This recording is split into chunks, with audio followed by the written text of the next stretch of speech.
దాని మీద ఒక గ్రౌండ్ అనుభవంతో ఒక పాట రాసిన సూర్య అని మాట్లాడవలసిందే కోరుతున్నాం. మాట పాట.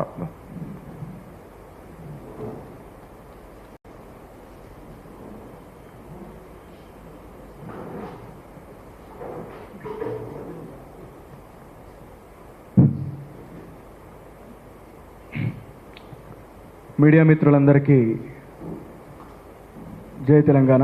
అదేవిధంగా వేదిక మీద ఉన్నటువంటి పెద్దలు, సీనియర్ పాత్రికేయులు భాషం యాదగిరి గారికి, తెలంగాణ క్రాంతిదళ్ అధ్యక్షులు పృథ్వీరాజ్ అన్న గారికి, అదేవిధంగా తొలివేలుగు రగన్న గారికి, దాసరి శ్రీనివాస్ గారికి అందరికీ కూడా మరొకసారి ఉద్యమాభివందనాలు తెలియజేసుకుంటూ, జరిగినటువంటి సంఘటన ఏదైతే ఉందో అది ఈనాటిది కాదు. ఆ సాంప్రదాయం గతం లోపట మన చరిత్రను ఒకసారి తవ్వి వెనక్కి తీసుకుంటే తనకు వ్యతిరేకంగా వార్తలు రాసిండని చెప్పి నిజాం ప్రభు అప్పుడు షోయబుల్లా ఖాన్ అనేటటువంటి ఒక జర్నలిస్ట్ మీద అత్యంత దారుణంగా దాడి చేపించి చేతులు నరికేసి చంపేసినటువంటి పరిస్థితిని మనం చూసినాం.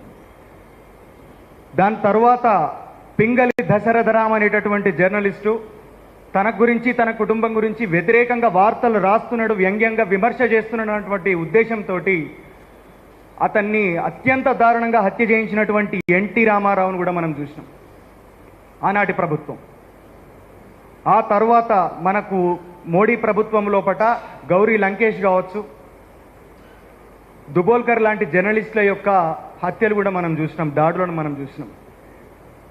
అంతేకాక గతం లోపట మన తొలి వెలుగు ఛానల్ లోపట అప్పుడు పనిచేస్తున్నటువంటి రగన్నను ఎంత దారుణంగా బహిరంగంగానే ఏ రకంగా కిడ్నాప్ తీసుకొని పోయారు పోలీసులు అన్నటువంటి వాస్తవాన్ని కూడా మనందరం కూడా కండారా చూసినాం. మన కాలం లోపల జరిగింది. అంటే ప్రశ్నిస్తే మేము దాడులు చేస్తాము, ప్రశ్నించదు మేము ఎట్లా ఏం చేస్తా చూడాలన్నటువంటి ఒక దుర్మార్గమైనటువంటి ఉద్దేశం వాళ్ళ లోపల ఉన్నది కాబట్టి ఈ రకంగా వాళ్ళు ప్రవర్తించారు. విషయం సంఘటన ఏదైనా కావచ్చు, అనేకమైనటువంటి సంఘటనల యొక్క తెర వెనుకుండే అనేక సంఘటనల ద్వారా అనేక దాడులు జరగచ్చు. ఎట్లా జరిగినప్పటికీ కూడా అక్కడ ఉన్నటువంటి రాజకీయ పరిస్థితిని గమనిస్తే వాళ్ళు ఇసుక దందాలు కావచ్చు, భూ కబ్జాలు కావచ్చు చేస్తున్నటువంటి తరుణం లోపట ఒకరు వార్త రాసిన తర్వాత వాళ్ళు ఎంతమంది మంచిగా కుమ్మక్కై ఉన్నారని చెప్పానంటే అక్కడ డిఎస్పీ రావే సేమ్ సామాజిక వర్గం, అక్కడ ఉన్నటువంటి ఎమ్మెల్యే కూడా సొంత సామాజిక వర్గమే, ఎవరైతే దుర్మార్గం చేసినటువంటి వ్యక్తి ఉన్నాడో అతను కూడా అదే సామాజిక వర్గానికి చెందినటువంటి వ్యక్తి. ఆయన చెప్తున్నాడు అక్కడ డిఎస్పీకి కేసు ఎఫ్ఐఆర్ కట్టమని చెప్పానంటే ఆయనకు టైం ఉండదు అని చెప్పి ఆ మధువంశీ కృష్ణ వాళ్ళ ఇంట్లో ఒక ఫంక్షన్ జరిగితే 40 కిలోమీటర్లు పతాకం ఉరకడానికి మాత్రం సమయం ఉంటుందని చెప్పి అక్కడ ఉన్నటువంటి ఒక లోకల్ వ్యక్తి, ఒక సామాజిక ఉద్యమకారుడు చెప్పిండు మాకు మేము పోయినప్పుడు. అక్కడ అంటే వాళ్ళు ఎంత కోఆర్డినేషన్ తోటి ఉన్నారు అక్కడ, వాళ్ళు దోపిడీ చేయడానికి, వాళ్ళు దుర్మార్గాలు చేయడానికి, వాళ్ళ యొక్క సామాజిక వర్గంతో, వాళ్ళకు ఉన్నటువంటి ఆర్థిక రిసోర్సెస్ తోటి వాళ్ళు ఎంత గొప్పగా వాళ్ళు అక్కడ ఉన్నారన్నటువంటి విషయం అనేది మనం అర్థం చేసుకోవచ్చు. ఇది రాష్ట్ర వ్యాప్తంగా అట్లాంటి పరిస్థితే ఉన్నది. ఏ ఎమ్మెల్యే అయినా సరే, ఎవరైనా సరే ఎమ్మెల్యేల పేర్లు చెప్పుకొని ఇట్లాంటి దందాలు చేసేటోళ్ళు ఎవరైనా సరే, కబ్జాలు చేసేటోళ్ళు ఎవరైనా సరే, ఇవన్నీ కూడా ముఖ్యమంత్రిని అడిగితే ముఖ్యమంత్రి ఏంటంటే ఆయన నీళ్ళు వదిలేసిండు, గాలికి వదిలేసిండు, ఆయన వ్యవస్థను పరిపాలనను కంప్లీట్గా గాలికి వదిలేసిండు. ఎట్లయినా నెక్స్ట్ టైం నేను గెలవను, నేను రాను అన్నటువంటి ఉద్దేశంతో ఆయన ఉన్నాడు, ఫిక్స్ అయిపోయాడు. ఎందుకు అట్లా ఫిక్స్ అయిపోయాడు అని చెప్పానంటే మనం ఇప్పుడు చూస్తున్నాం. ఇంతకుముందే ఒక వార్త వచ్చింది, రాజగోపాల్ రెడ్డి దాదాపు 20 మంది సొంత పార్టీ ఎమ్మెల్యేలతోటి ఒక అంతర్గత సమావేశం పెట్టిండు ఫామ్ హౌస్లో అన్నటువంటి ఒక సమాచారం వచ్చింది. కొండా సురేఖ వాళ్ళ కూతురు ఎట్లాంటి వ్యాఖ్యలు చేసిందో సొంత పార్టీ నాయకుని మీద అనేది కూడా మనం చూసినాం.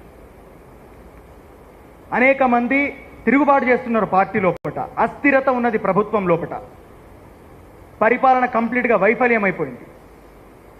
ఎవరన్నా అడిగితే కథం వాళ్ళ మీద ఇట్లాంటి దాడులు. పరిపాలనే ఇంత వైఫల్యమైనప్పుడు, ప్రభుత్వం లోపల అస్థిరత ఉన్నప్పుడు ఏ రకంగా నువ్వు పరిపాలన నిర్వహిస్తావు, రాష్ట్రంలో ఉన్నటువంటి సమస్యలను ఏ రకంగా నువ్వు తీర్చగలుగుతావు అని చెప్పి ఈరోజు ముఖ్యమంత్రిని ప్రశ్నిస్తూ ఉన్నాం. రాహుల్ గాంధీ ఎన్నికల సమయం లోపల వచ్చి విద్యార్థులతోటి, కార్మికులతోటి, అనేకమైనటువంటి వర్గాలతోటి కూర్చొని అనేక హామీలు ఇచ్చిపోయినటువంటి రాహుల్ గాంధీ ఈరోజు కనబడుతున్నాడు, పత్తకలేడు. అసలు నాదంటూ ఇక్కడ కాంగ్రెస్ ప్రభుత్వం ఉన్నది తెలంగాణ లోపల అన్నటువంటి విషయాన్ని రాహుల్ గాంధీ మర్చిపోయింది.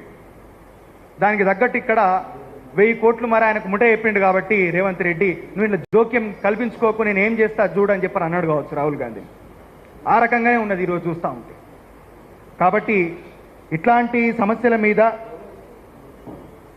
పృథ్వీరాజ్ అన్న గారు, అదేవిధంగా రగన్న గారు, మన శ్రీనివాస్ అన్న వాళ్ళ ఇనిషియేటివ్ తోటి సమస్యల మీద స్పందించితే ఎఫ్ఐఆర్ కట్టడం కాదు, వాళ్ళు లొంగిపోవడం కాదు, అక్కడ జరిగినటువంటి దాడి ఏదైతే ఉందో అది ఎవరు కంప్లీట్గా దాని మీద ఎంక్వైరీ చేసి వాళ్ళను చట్ట ప్రకారం శిక్షించాలి.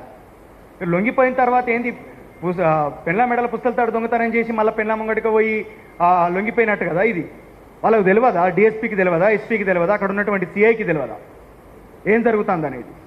ఇది కేవలం ఒక నాటకంగానే కనపడతా ఉంది అక్కడ. కాబట్టి ఇట్లాంటి నాటకాలు ఆడకుండా డెఫినెట్గా వాళ్ళని నిజమైనటువంటి చర్యలు తీసుకోవాలి, వాళ్ళని ఖచ్చితంగా చట్ట ప్రకారం శిక్షించాలని చెప్పి కోరుతూ, రౌడీలు గుండాల రాజ్యములో నువ్వు నిజమెట్లా చెబుతావు రన్నో, నువ్వు నిజమెట్లా చెబుతావు రన్నో, నిజము చెబుతానంటే 6 గజముల బొంద నీ కొరకు వేచుంటదన్నో, నీ కొరకు వేచుంటదన్నో. ఈ రేవంతు పాలనలో జర్నలిజము అంటే జోకుడు జోకాలే రన్నో, లేకుంటే కాకి కూడు వైతవన్నో, లేకుంటే కాకి కూడు వైతవన్నో. 2 రెండ్ల 4 గంటవా ఈ జైలు నోళ్ళు తెరుచుకుంటాయన్నో, గుండాలు గుండ్లు విసిరిపోతారన్నో. రేవంతు రావు గారికి అడ్డు చెబుతవా నీ గొంతు పత్తకే ఉండబోదన్నో, నీ బతుకు తుక్కు తుక్కైతాది రన్నో. షోయబుల్లా ఖాను ఓలే రాతలు రాస్తే చేతులు నరికేస్తదన్నో, రాజ్యము చేతులు నరికేస్తదన్నో. దోపిడిని ప్రశ్నించే జర్నలిస్టుల మీద జులుము చూపిస్తుండు రన్నో, రేవంతు జులుము చూపిస్తుండు రన్నో, రేవంతు జులుము చూపిస్తుండు రన్నో. పోరు దారి తప్ప వేరు దారి లేదు, ప్రశ్ననే ఆయుధము రన్నో, జనమంతా నీ కండగా నిలుచు రన్నో. చండ శాసన చక్రవర్తులను ఎదిరించిన చరితను గన్నదమ్మో, తెలంగాణ వీరగాథల తల్లిరన్నో, వీరగాథల తల్లిరన్నో, తెలంగాణ పోరుగాథల తల్లిరన్నో. రౌడీలు గుండాల రాజ్యములో నువ్వు నిజమెట్లా చెబుతావు రన్నో, నువ్వు నిజమెట్లా చెబుతావు రన్నో, నిజమెట్లా చెబుతావు రన్నో, నువ్వు నిజమెట్లా చెబుతావు రన్నో. కాబట్టి నిజం చెప్పాల్సిందే, పోరు దారి తప్ప మనకు ఇంకో వేరే దారి లేదు. ప్రత్యామ్నాయం ఈ రాష్ట్రానికి కావాల్సిందే, మనం ఆలోచించాల్సిందే. ప్రజలందరూ కూడా గమనిస్తున్నారు. కాబట్టి ప్రభుత్వం ఇప్పటికైనా కొద్దిగా సొయ్యికి తెచ్చుకొని వాళ్ళని నిజంగా శిక్షిస్తే బాగుంటుందని చెప్పి కోరుకుంటూ నేను ముగిస్తున్నాను.